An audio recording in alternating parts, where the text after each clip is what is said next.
Chapter 4 Buenos Aires, Monday, September 7, 3 p.m.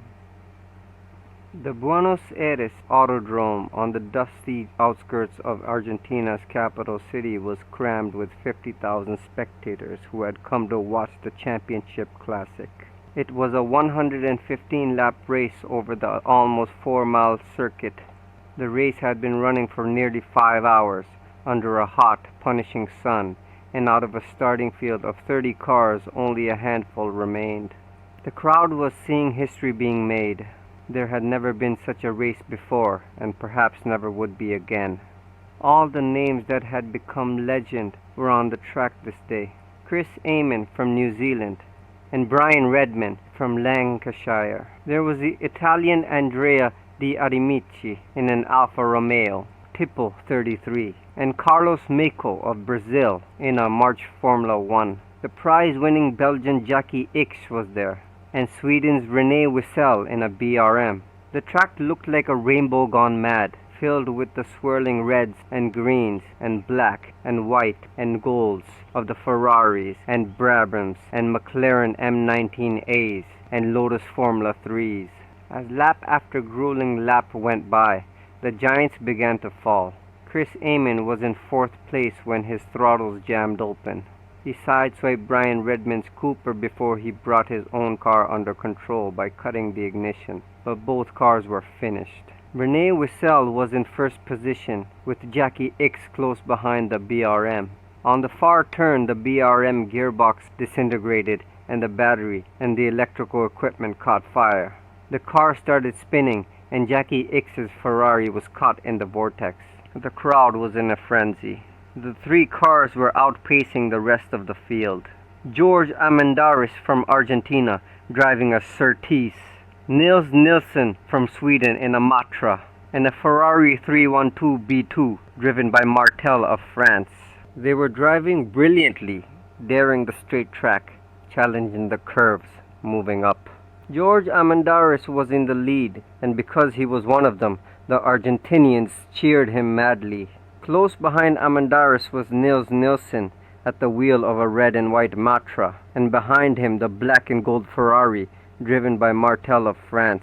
The French car had gone almost unnoticed until the last 5 minutes, when it had started gaining on the field. It had reached 10th position, then 7th, then 5th, and was coming on strong. The crowd was watching it now as the French driver started moving up on number 2, driven by Nilsson. The 3 cars were traveling at speeds in excess of 180 miles an hour. That was dangerous enough at carefully contoured racetracks like Brands Hatch or Watkins Glen, but on the cruder Argentine track it was suicide. A red-coated referee stood at the side of the track, holding up a sign, 5 laps. The French black and gold Ferrari attempted to pass Nilsson's Matra on the outside, and Nilsson inched over, blocking the French car's way. They were lapping a German car on the inside track, moving up on it fast. Now it was opposite Nilsson's car. The French car dropped back and edged over so that it was positioned in the tight space behind the German car and Nilsson's Matra. With a quick burst of acceleration, the French driver made for the narrow slot, forcing the 2 cars out of its way and shooting ahead into number 2 spot. The crowd, which had been holding its breath, roared its approval. It had been a brilliant, dangerous maneuver. It was Amandaris in the lead now, Martel 2nd, and Nilsson in 3rd position, with 3 laps remaining. Amandaris had seen the move. The French driver is good, Amandaris told himself, but not good enough to beat me. Amandaris intended to win this race. Ahead of him he saw the sign being flashed. 2 laps. The race was almost over, and it was his. Out of the corner of his eye he could see the black and gold Ferrari trying to pull up alongside him. He got a glimpse of the driver's goggled, dirt-streaked face, tight and determined. Amandaris gave an inward sigh. He regretted what he was about to do, but he had no choice. Racing was not a game for sportsmen, it was a game for winners. The 2 cars were approaching the north end of the oval, where there was a high banking turn, the most dangerous in the track, the scene of a dozen crashes. Amandaris shot another quick look at the French driver of the Ferrari and then tightened his grip on the wheel. As the two cars started to approach the curve, Amandaris imperceptibly lifted his foot from the accelerator so that the Ferrari began to pull ahead. He saw the driver give him a quick, speculative look. Then the driver was abreast of him, falling into his trap. The crowd was screaming. George Amandaris waited until the black and gold Ferrari was fully committed to pass him on the outside. At that moment, Amandaris opened his throttles wide and started to move toward the right, cutting off the French driver's path to the straightaway so that the only choice was to head up the embankment. Amandaris saw the sudden, dismayed expression on the French driver's face and silently said, "Salut." At that instant, the driver of the French car turned the wheel directly into Amandaris' Surtees. Amandaris could not believe it. The Ferrari was on a crash course with him. They were only 3 feet apart, and at that speed, Amandaris had to make a split-second decision. How could anybody have known that the French driver was completely loco? In a swift reflex action, Amandaris swung the wheel sharply to the left, trying to avoid the 1,000 pounds of metal hurtling at him, and braked hard so that the French car missed him by a fraction of an inch and shot past him toward the finish line. For a moment, George Amandaris' car fishtailed, then went out of control into a spin, flinging itself wildly across the track, rolling over and over until it burst into a tower of red and black flames. But the crowd's attention was riveted on the French Ferrari, roaring across the finish line to victory. There were wild screams from the spectators as they ran toward the car, surrounding it, cheering. The driver slowly stood up and took off the racing goggles and helmet. She had wheat-colored hair, cut short, and her face was sculpted with strong, firm features. There was a classic cold beauty about her. Her body was trembling, not with exhaustion, but with excitement, the memory of the moment when she had looked into George Amandaris' eyes as she sent him to his death. Over the loudspeaker, the announcer was excitedly yelling, "The winner is Helene Roffe Martel from France, driving a Ferrari." 2 hours later, Helene and her husband, Charles, were in their suite in the Ritz Hotel in downtown Buenos Aires, lying on the rug in front of the fireplace, and Helene was naked on top of him in the classic position of La Diligence de Lyon, and Charles was saying, "Oh Christ, please don't do that to me, please." And his begging increased her excitement, and she began to put on more pressure, hurting him, watching the tears come from his eyes. "I'm being punished for no reason," Charles thought. He dreaded to think about what Helene would do to him if she ever found out about the crime he had committed. Charles Martel had married Helene Roffe for her name and for her money. After the ceremony, she had kept her name along with his, and she had kept her money. By the time Charles found out he had made a bad bargain, it was too late. Charles Martel was a junior attorney in a large Paris law firm when he first met Helene Roffe. He had been asked to bring some documents in the conference room where a meeting was taking place. In the room were the 4 senior partners in the firm and Helene Roffe. Charles had heard of her. Everyone in Europe had. She was an heiress to the Roffe pharmaceutical fortune. She was wild and unconventional, and the newspapers and magazines adored her. She was a champion skier, flew her own Lear jet, had led a mountain climbing expedition in Nepal, raced cars and horses, and changed men as casually as she changed her wardrobe. Her photograph was constantly appearing in Paris Match and Jour de France. She was in the law office now because the firm was handling her divorce, her 4th or 5th. Charles Martel was not sure which, nor was he interested. The Roffes of the world were out of his reach. Charles handed the papers to his superior, nervous, not because Helene Roffe was in the room. He hardly glanced at her, but because of the presence of the 4 senior partners. They represented authority, and Charles Martel respected authority. He was basically a retiring man, content to make a modest living, reside in a little apartment in Passy, and tend to his small stamp collection. Charles Martel was not a brilliant attorney, but he was a competent one, thorough and reliable. He had a stiff pet sec dignity about him. He was in his early 40s, and his physical appearance, while not unattractive, was certainly far from prepossessing. Somebody had once said that he had the personality of wet sand, and the description was not an unjust one. It was with a good deal of surprise, therefore, that the day after he had met Helene Roffe, Charles Martel received a summons to go to the office of Mitchell Satchard, the senior partner, where he was told, "Helene Roffe wishes you to assume personal charge of her divorce case. You will take over at once." Charles Martel was stunned. He asked, "Why me, Monsieur Satchard?" Satchard looked at him in the eye and replied, "I can't imagine. See that you service her well." Being in charge of Helene's divorce action made it necessary for Charles to see her frequently. Too frequently, he felt.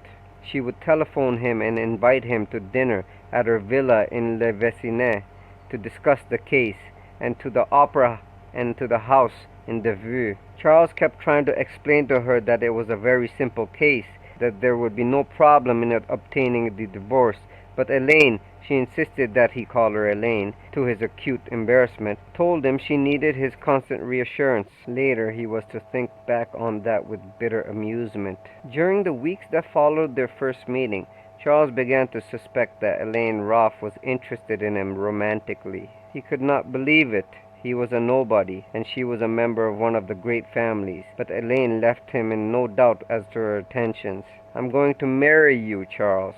He had never thought of getting married. He was not comfortable with women. Besides, he did not love Helene. He was not even certain he liked her. The fuss and attention that attended her wherever they went discomforted him. He was caught in the limelight of her celebrity, and it was the role he was not accustomed to. He was also painfully aware of the contrast between them. Her flamboyance was an irritant to his conservative nature.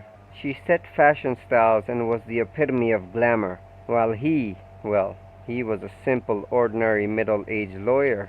He could not understand what Helene Roffe saw in him, nor could anybody else. Because of her well-publicized participation in dangerous sports that were normally the exclusive province of men, there were rumors that Helene Roffe was an advocate of the women's liberation movement. In fact, she despised the movement and had only contempt for its concept of equality.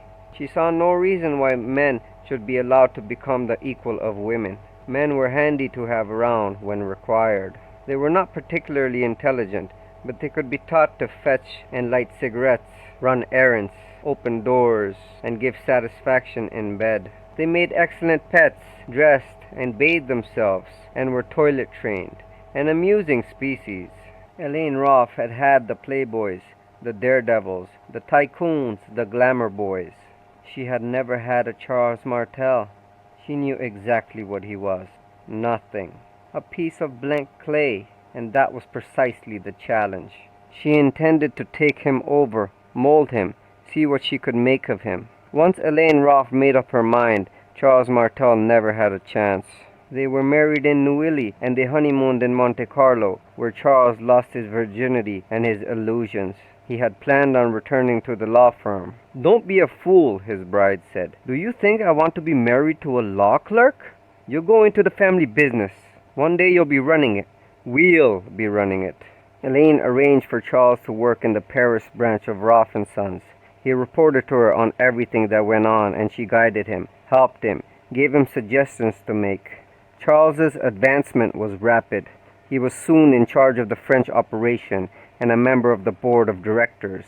Helene Roffe had changed him from an obscure lawyer to an executive of one of the largest corporations in the world. He should have been ecstatic. He was miserable. From the moment of their marriage, Charles found himself totally dominated by his wife. She chose his tailor, his shoemaker, his shirt maker. She got him into the exclusive jockey club. Helene treated Charles like a gigolo. His salary went directly to her, and she gave him an embarrassingly small allowance. If Charles needed extra money, he had to ask Helene for it. She made him account for every moment of his time, and he was at her constant beck and call. She seemed to enjoy humiliating him. She would telephone him at the office and order him to come home immediately with a jar of massage cream, or something equally stupid. When he arrived, she would be in the bedroom naked, waiting for him. She was insatiable, an animal. Charles had lived with his mother until he was 32, when she had died of cancer. She had been an invalid as long as Charles could remember, and he had taken care of her. There had been no time to think about going out with girls or getting married. His mother had been a burden, and when she died, Charles thought he would feel a sense of freedom. Instead, he felt a sense of loss. He had no interest in women or sex. He had, in a naive burst of candor, explained his feelings to Helene when she had first mentioned marriage. "My libido is not very strong," he had said. Helene had smiled. "Poor Charles. Don't worry about sex. I promise you, you'll like it." He hated it. That only seemed to add to Helene's pleasure. She would laugh at him for his weakness and force him to do disgusting things that made Charles feel degraded and sick. The sex act itself was debasing enough, but Helene was interested in experimenting. Charles never knew what to expect. Once, at the moment he was having an orgasm, she had put crushed ice on his testicles, and another time she had shoved an electric prod up his anus. Charles was terrified of Helene. She made him feel that she was the male and he was the female. He tried to salvage his pride, but alas, he could find no area in which Helene was not superior to him. She had a brilliant mind. She knew as much about the law as he did, and much more about business. She spent hour after hour discussing the company with him.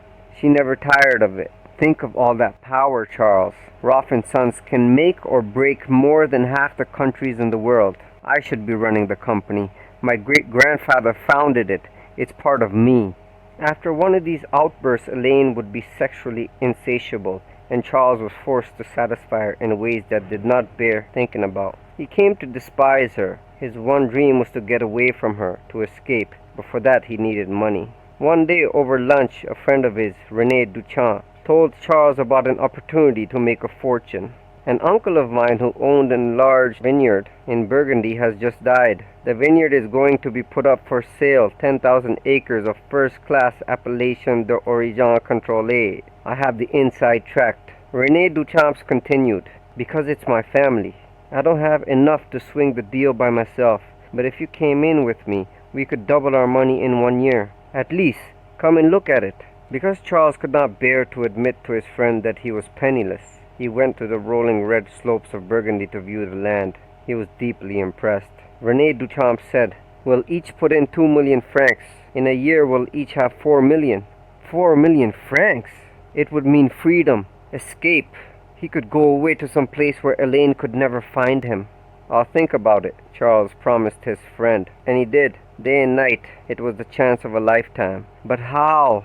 Charles knew that it would be impossible for him to borrow money without Helene immediately learning about it. Everything was in her name. The houses, the paintings, the cars, the jewelry. The jewelry! Those beautiful, useless ornaments she kept locked up in a safe in the bedroom. Gradually the idea was born. If he could get a hold of the jewelry, a little at a time, he could replace the pieces with copies and borrow money on the real jewelry. After he had made his killing in the vineyard, he would simply return the jewels and have enough money to disappear forever. Charles telephoned René Duchamp and said, his heart pounding with excitement, "I've decided to go in with you." The first part of the plan filled Charles with terror. He had to get into the safe and steal Helene's jewelry. The anticipation of the terrible thing he was about to do made Charles so nervous that he was barely able to function. He went through each day like an automaton, neither seeing nor hearing what was happening around him. Every time Charles saw Helene, he began to sweat. His hands would tremble at odd times. Helene was concerned about him, as she would have been concerned about any pet. She had the doctor examine Charles, but the doctor could find nothing wrong. "He seems a bit tense. A day or two in bed, perhaps." Helene looked long at Charles, lying in bed, naked, and smiled. "Thank you, doctor." The moment the doctor left, Helene began getting undressed. I'm not feeling very strong," Charles protested. "I am," Helene replied. He had never hated her more. Charles's opportunity came the following week. Helene was going to Garmisch-Partenkirchen to ski with some friends. She decided to leave Charles in Paris. "I want you home every night," Helene told him. "I'll telephone you."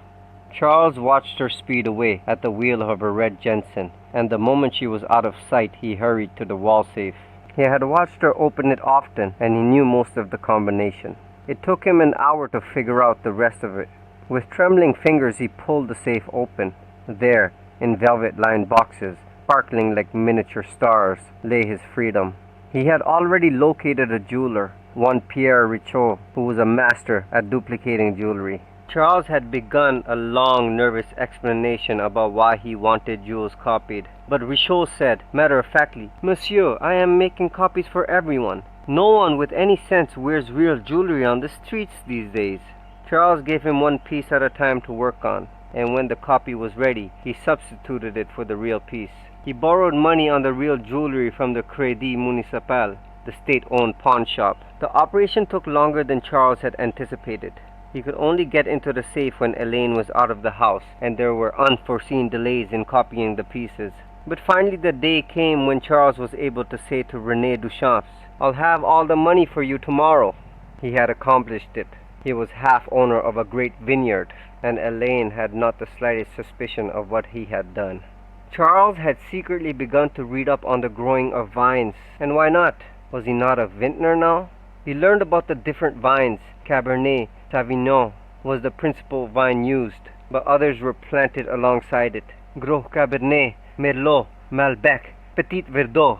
The desk drawers of Charles's office were filled with pamphlets on soil and vine pressing. He learned about fermentation and pruning and grafting, and that the worldwide demand for wine kept growing. He met regularly with his partner. "It's going to be even better than I thought," René told Charles. "Prices for wine are skyrocketing. We should get 300,000 francs a tonneau for the first pressings." More than Charles had dreamed. The grapes were red gold. Charles began to buy travel pamphlets on the South Sea Islands and Venezuela and Brazil. The very names had a magic about them.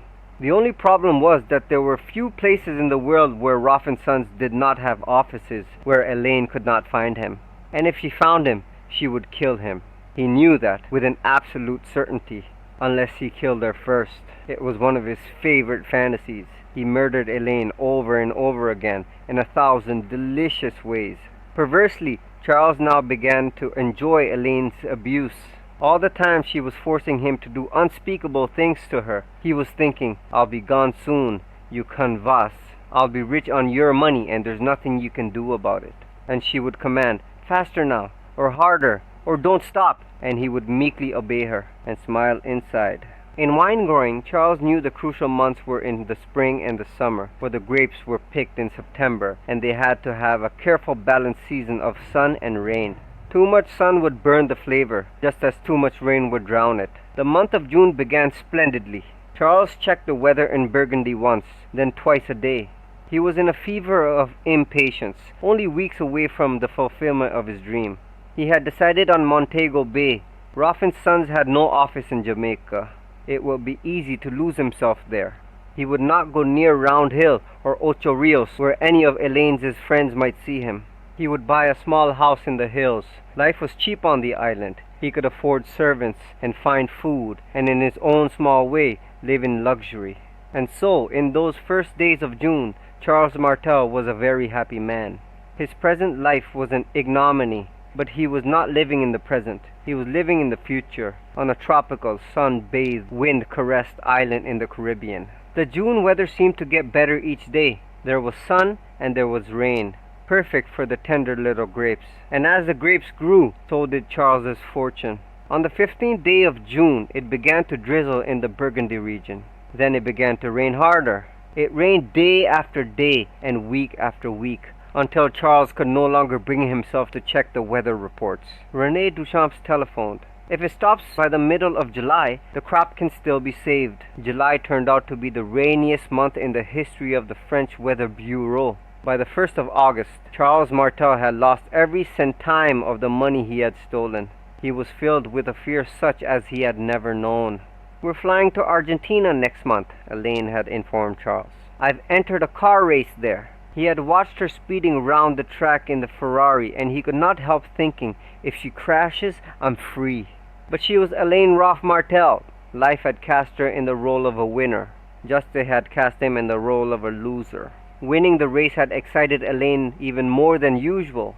They had returned to their hotel suite in Buenos Aires, and she had made Charles get undressed and lie on the rug on his stomach. When he saw what she had in her hand and she straddled him, he said, "Please, no!" There was a knock on the door. "Merde," Helene said. She waited. silent, but the knocking was repeated. A voice called, "Senor Martel!" "Stay here," Helene commanded. She got up, whipped a heavy silk robe around her slim, firm body, walked over to the door and pulled it open. A man in a gray messenger's uniform stood there, holding a sealed manila envelope. "I have a special delivery for Senor and Senora Martel." She took the envelope and closed the door. She tore the envelope open and read the message inside, then slowly read it again. "What is it?" Charles asked. "Sam Roffe is dead," she said. She was smiling.